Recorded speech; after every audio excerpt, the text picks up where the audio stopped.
All right. So we're live. Hope everybody's doing well out there tonight. Got a couple of news stories I want to go down. I'm new at this, and I'm going to try to get it right. Maybe not the first time, but we'll get it right eventually. So today, let's talk about some news stories.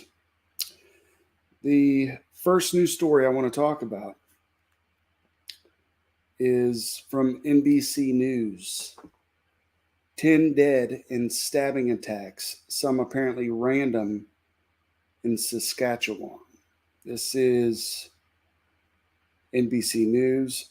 10 people have died and 15 others were hospitalized in a series of stabbings in Canada's Saskatchewan province, police said Sunday. 2 suspects were at large, and authorities told residents of the province to consider sheltering in place. The attacks, which took place Sunday morning in James Smith Cree Nation in Weldon, involved 13 locations, with at least 15 people being treated at hospitals, officials said at a news conference. It was possible more victims took private vehicles to seek treatment, authorities said. It looks like the authorities have named Damian Sanderson, 31, and Miles Sanderson, 30, as wanted suspects. They were believed to be traveling in a black Nissan Rogue SUV with Saskatchewan plate identification 119MPI. Folks, this is a wild story, isn't it? 10 people. It's sad. Keep your prayers with those folks and their families and everyone involved. How anything like this is possible is beyond me, but it's a mass stabbing in Canada. It goes to show that if criminals, not just folks, if criminals want to commit a crime, they're going to commit crime. It's just going to happen. If they want to do it in mass, they'll do it in mass. They'll use knives, they'll use guns, they'll use bricks, they'll use their own hands and feet. It doesn't matter. Criminals will do criminal stuff. Got a lot for you guys tonight, and it's not all good news. It really isn't. Let's see here. Here's a story out of the New York Post. Democrats melt down after CNN host criticizes Biden's speech. Brianna Keeler, whatever you think of the speech, she tweeted this out. Whatever you think of this speech of the military,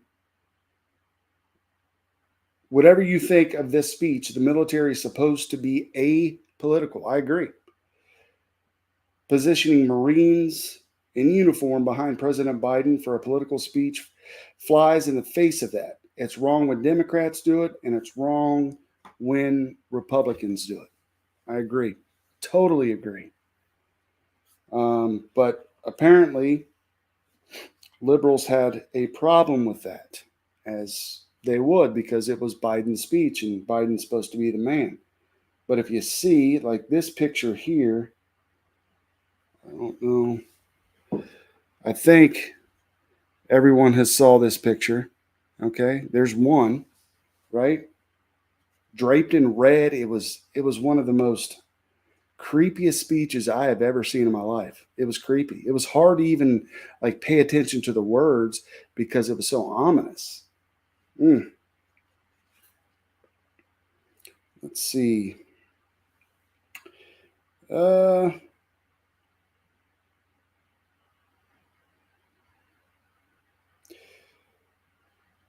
writes, let's go to the top, right? This is by Lee Brown from the New York Post. Democrats had an online meltdown after hosts from their leftist network CNN dared question President Biden's use of the military during his fiery primetime attack on Republican rivals. That's essentially what it was. It was an attack on Republicans. Um, he did say MAGA, but he said it a lot, right? Folks that voted for Biden may not consider themselves MAGA Republicans like they're being portrayed, but that's what it came off as. If you voted for Biden, and there was 80 million folks who did, you were singled out on that, weren't you? I think you were. Anyway, host Brianna Keeler and Jeffrey Zellini were just a few of the people upset at the commander-in-chief using Marines to back him during his speech, sparking demands for their axing and an outright boycott of the left-wing network. See, that's where we've come, folks. If you say something folks don't like, maybe this YouTube page will be one of those. If you say things that people don't like, you're going to be canceled. You're going to be called out. You're going to be fired from your people. Can we not have a disagreement?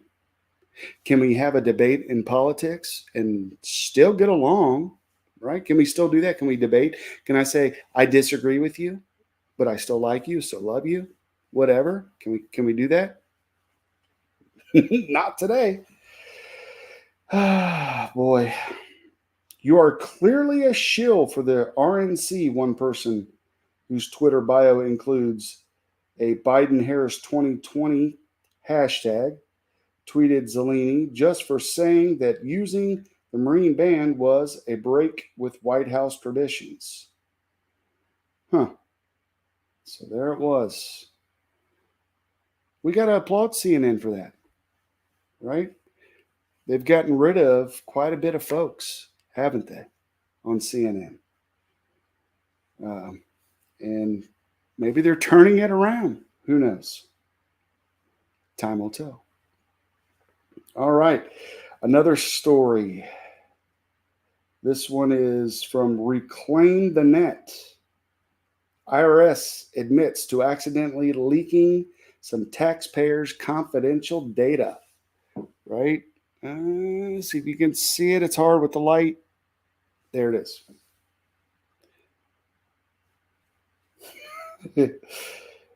If you're tired of censorship, cancel culture, and the erosion of civil liberties, subscribe to Reclaim the Net. That's their thing. I just happened upon this story, so you can check it out. ReclaimTheNet.org. You can check that out. The Internal Revenue Service confirmed that it accidentally exposed the confidential data of about 120,000 individuals on its website. The information has since been removed. Oh, thank goodness. And thank goodness there's going to be 86,000 new IRS agents, some of which will be armed. Why are we arming the IRS? Does anybody understand that? I don't understand. Why we're arming the IRS? Oh, Lord, have mercy. I'm drinking out of my Pathfinder canister here. It's you can put it over a fire, boil water in it. It's a survival thing. I didn't boil that water, though. I'm just drinking it. The data exposed was from 990Ts filed by individuals with individual retirement accounts, IRAs. So if you have an IRA, check and see, perhaps you're in the mix, who earn some type of business income aside from securities from their retirement plans. So let's talk about this for a minute. So if you're going to hire 86,000 or let's just say 80,000 new IRS agents, who are they going to go after? Oh, we're going after the billionaires. How many billionaires are there in the United States? I mean, we could look it up. Let's see here. And while you're waiting, thank you for joining. How many billionaires are in the USA. Do, do, do, do, do, do, do. 724. Huh. 724 billionaires. They're not going after the billionaires, folks. No, no, no, no. They're going after the little guys running like a food truck. They're going to make sure your taxes are squared up.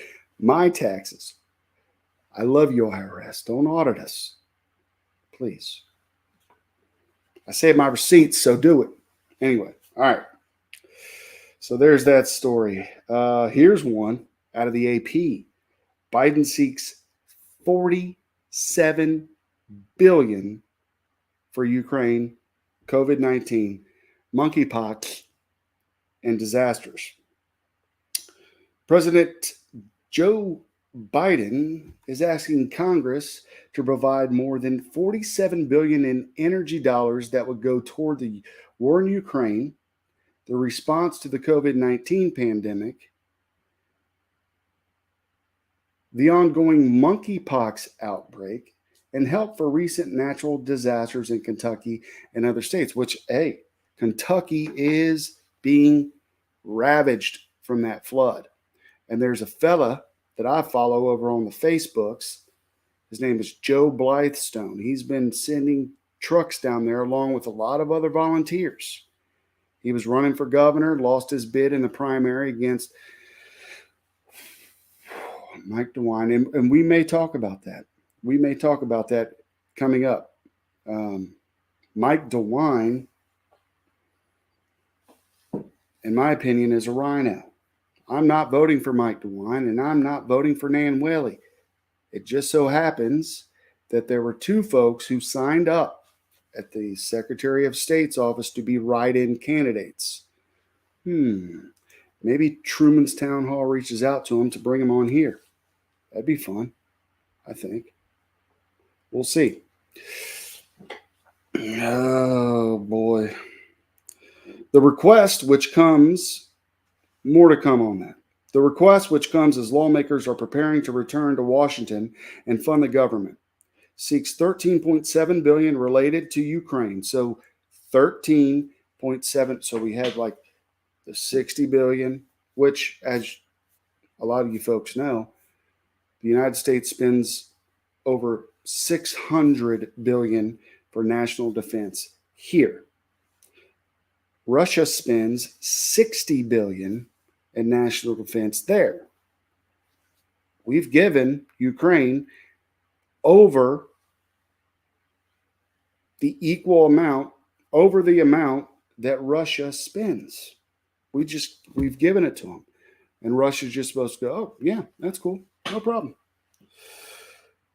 13.7 more billion related to Ukraine, including money for equipment, intelligence support, and directory budgetary support. Shalonda Young, the director of the White House Office of Management and Budget, said that more than 3/4 of the $40 billion approved by Congress earlier this year has already been dispersed and committed. We are rallying the world to support the people of Ukraine as they defended their democracy, and we cannot allow the support of Ukraine to run dry, Young said in a blog post. So that's the U.S.'s money. That doesn't include Great Britain, doesn't include Germany, doesn't include any of the other NATO states that are providing weapons, intelligence, just a number of things. It doesn't include that. That's just what the U.S. is spending. Ukraine has enough money to fight their war against Russia by now. If they can't win, that should be on Ukraine. It shouldn't be on you and I, because right now it's causing quite the stir around the world economically, right? You're paying a lot more for things out there in the world. We're all paying a lot more for gas, fuel, energy, food. I'm thinking we ought to stock up on a few things, and just to make sure we have it, rice and beans, things like that, just to store. I would say for the next little while. If you have discretionary income, maybe not go out and buy a brand new car. Maybe fix your car and buy food for the house, and make sure that you have a way to warm your home somehow, some way. A generator, perhaps, if you have that type of discretionary income. There's a lot of different things you folks should probably be looking into. There's a few fellas. Canadian Preppers one, NY Prepper, all these prepper folks that are on YouTube, right here on YouTube. You can find them. Check them out. They got a lot of good ideas, and they provide a lot of news for folks.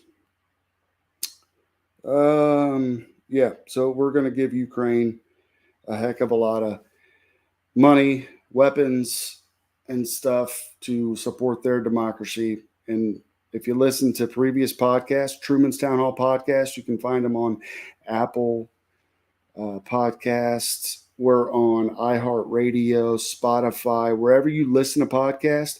I do an audio podcast at least once, twice a week. Check it out.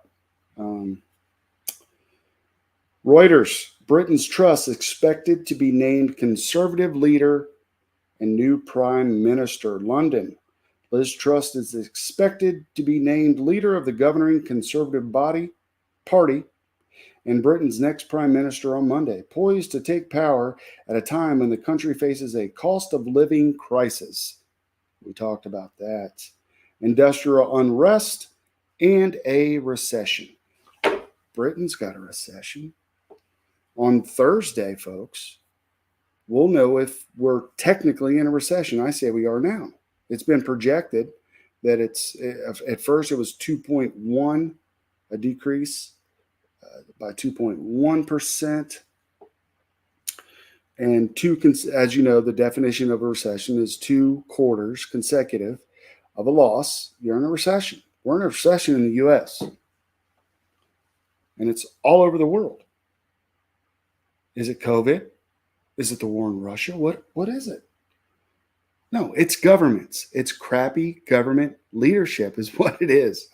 So hopefully, Ms. Truss will help the folks over in the UK.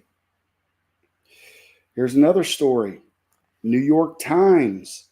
Bills in Britain will soar 80% as energy crisis crashes into Europe. A regulator detailed the latest increase in gas and electric charges driven up by the war in Ukraine and expected to further stoke inflation. One article from, what was it? Let's see here. Reuters says recession. The New York Times says inflation, because that's where it works. Inflation, recession. They want you to believe it's just inflation. We're not in a recession. It's just an economic downturn. Look at all the jobs that are being created, guys. All the jobs lost. Try to go to, U.S. folks, try to go to a fast food place and go inside. A lot of places don't have inside open because they can't get enough people to work. Did this happen? How long has this been happening? Not very long. Not very long. They shut it down. They shut it all down during that one thing. I don't want to get shut down here on YouTube, but you know what I'm talking about. Yeah.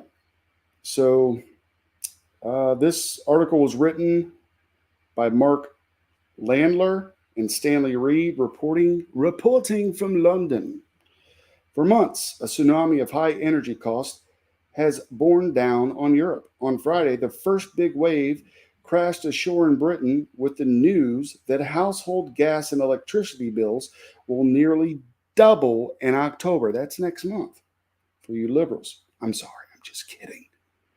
The announcement by Britain's energy regulator raised the specter of humanitarian crisis in one of the world's richest countries.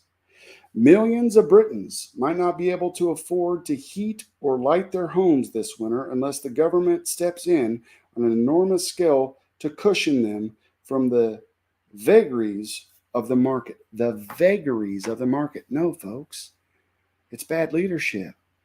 It's the Green New Deal. It's all this green energy. Folks, there's people in California that can't charge their green vehicles, their electric vehicles, because it's still ran on coal, guys. Okay, you got to charge it somewhere. You can't just get it from the earth. You don't charge it into a solar socket. Solar's great. I say go for it. Solar, geothermal, green energy's good, but you still need the old fashioned stuff too. You still need it until technology catches up to the need. It hasn't caught up to the need, folks. It hasn't caught up to the need. All right, let's move on here. Ukraine's Zelensky accuses Russia of preparing for a decisive energy attack on all Europeans this winter. There it is, folks. There it is. Right? It's going to be Russia's fault. It's Russia's fault. It's your fault, Russia. All right? Yeah, it's your fault. Russia shut down the critical Nord Stream 1 pipeline this week, which carries natural gas to Germany. Well, what did Germany do? Germany's funding Ukraine. What are they going to do? Okay? You shut off the supply lines of your enemies. Russia has essentially declared Germany, and Germany has essentially declared Russia an enemy. Right? The same with Britain and the United States. That's what's happened. Russia is going to do that. They're going to shut off certain things. We might want to find a way out of this war and out of everything. Just saying. This is from Fox News. Ukrainian President Volodymyr Zelensky accused Russia of using energy as a weapon by keeping a critical pipeline to Germany shut down in recent days. Electricity and natural gas shutoffs ahead of the winter months. Yeah, it's going to get cold in Europe. It's going to get cold, I think, a lot of places. Energy prices are going through the roof, and we just have to be prepared for that. How are you going to heat your home? How are you going to get gas to get to work? How are you going to do those things? Think ahead, all right? Don't just sit there and go, oh, government, help me out. We can't do that, all right? Russia wants to destroy normal life of every European in all countries of our continent, Zelensky said in his nightly address on Saturday. Is that right? Well, you guys are at war where Russia cannot do it. And I'm not sticking up for Russia. I'm not saying Russia's the... I'm not. They're still the bad guys. But when you're Germany and you're the United States and you're Great Britain and you're funding this proxy war, they're going to do things. Again, you're putting weapons and killing their soldiers. You're putting weapons into the battlefield, killing their soldiers. They're going to retaliate. All right, here. Where Russia cannot do it by force or conventional weapons, it does so by force of energy weapons. Well, thank God they're not attacking Germany. They're not attacking Poland. They're not attacking the United States. Thank God this hasn't escalated into a World War III situation. It very well may. Within the next 6 months even. All right.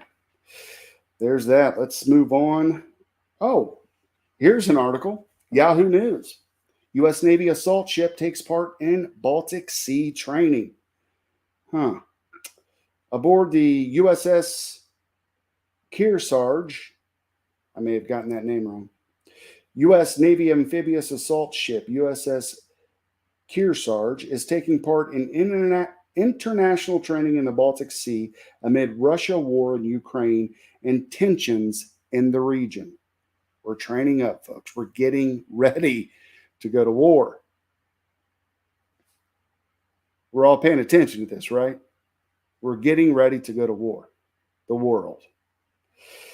The Kearsarge is the first ship of the Wasp class to take part in international training in the Baltic in at least 2 decades. We're getting ready to go to war. Associated Press journalists visited the ship last week. And it's first off. It's a first off for us in recent memory, and it's been very exciting, said Captain Tom Foster, the commanding officer of the Kearsarge. With some other U.S. Navy ships, the Kearsarge has been training for several months with the militaries of Sweden and Finland, which formally applied to join NATO after Russia invaded Ukraine on February 24th. I've trained with Swedish soldiers. I've served with Swedish soldiers in Afghanistan. They're, they're pretty badass dudes. I'm just going to point it out. Sweden, they're no slackers. Croatia, I saw them dudes dive in a ditch. Slackers. Anyway, the training mission is to promote safety and security in the region. In the past several months, we have been operating in the Baltics and in the Mediterranean, said Captain Aaron Kelly, commander of the Kearsarge Amphibious Ready Group. We continue to operate in those areas, and always the goal there is promoting safety and security in those regions and international waters, Kelly said. The USS Kearsarge allows the training by such aircraft as AV-8B Harriers, UH-1Y Venom, and AH-1Z Viper helicopter, as well as MV-22 Osprey planes. Them Ospreys are pretty cool. They got the wings that do that. Anyway, them Ospreys are pretty awesome. The Baltic Sea continues.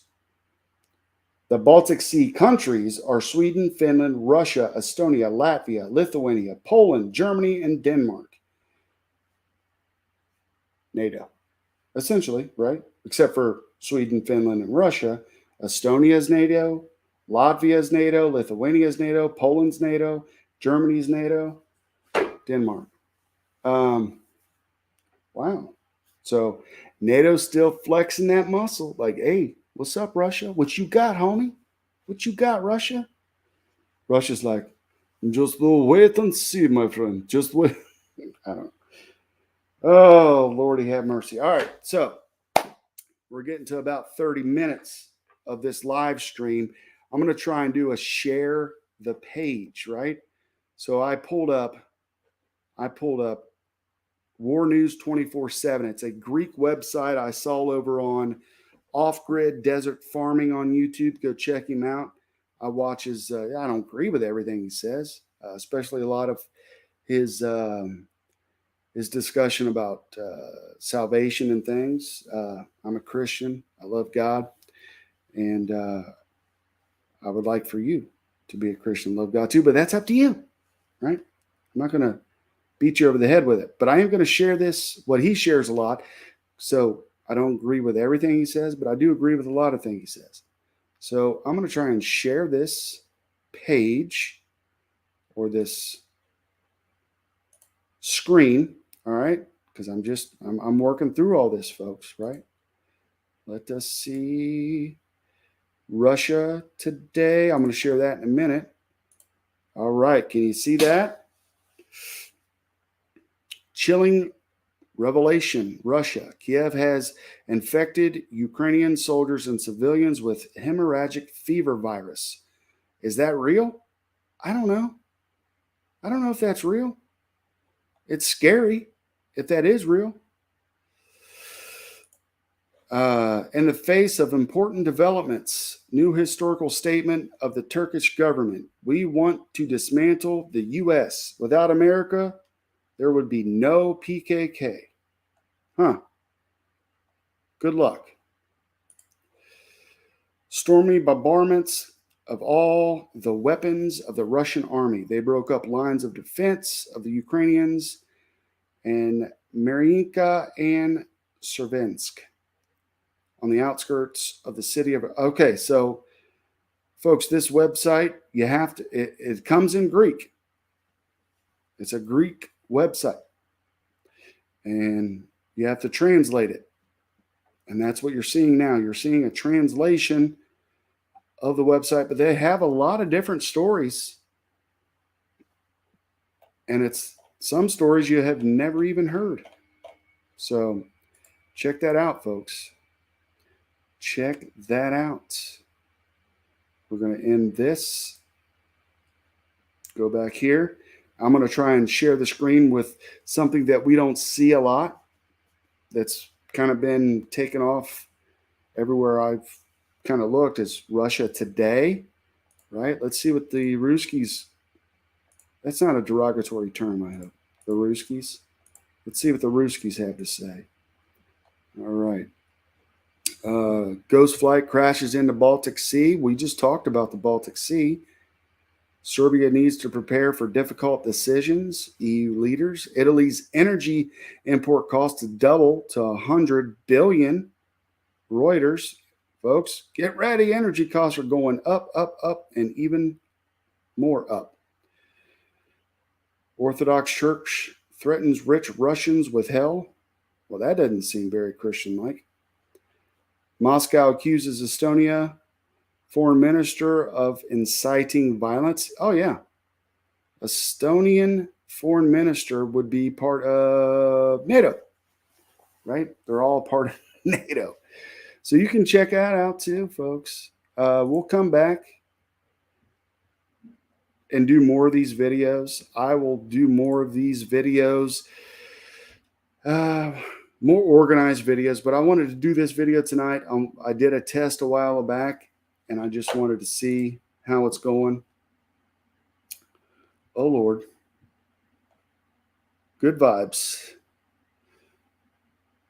Alex the Explainer. Thank you. Ladies and gentlemen, I appreciate you tuning in. It'll probably be later because it looks like Alex, he wrote, I'm the only one watching. I know, son. All right. Thanks, folks. Talk to you later. Check out Truman's Town Hall podcast, the audio version.